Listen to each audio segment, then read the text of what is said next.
Facebook এবং YouTube এবং টিকটকের মধ্যে ভাইরাল একজন আছে যার নাম হলো ওমর। তার কথাগুলো যুবকেরা ফলো করে এবং শেয়ারও দেয়, কপি লিঙ্ক করে করে ফর ইউর মধ্যে নিয়ে যায়, ভাইরাল করে দেয়।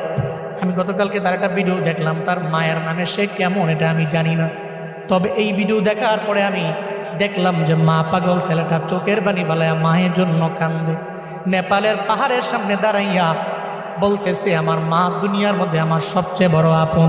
আমার মায়ের বিরুদ্ধে কথা বললে আমি কোনো আইনও মানি না, কাউরে আমি চিনি না, কারণ মায়ের মতো আপন আমার দুনিয়ার মধ্যে কেউ হতে পারে না। সে বলতে লাগলো, যখন আমার বাবা নাই, আমার মা ছাড়াই পৃথিবীতে আমার আপন যখন কেউ নাই, আমার মায়ের গার্মেন্টসে চাকরি করে করে করে করে কোনো রকম জিন্দেগি চালাইয়া আমারে ফালায়া যায় নাই, বরং পরিশ্রম করে করে আমার মা স্কুলের মধ্যে আমারে পড়াইলো।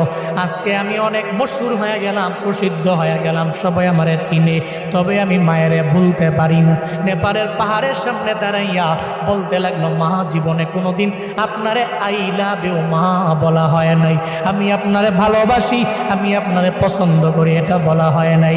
ওমর নামক ওই ছেলেটা বলতে লাগলো, এরপরে আমার আপন আমার নানি, যদি জীবনে কোনোদিন একটা হেরিয়ার গাড়ি আমি কিনতে পারি, আমার মায়েরে ওঠামো, আমার নানিরে ওঠামো।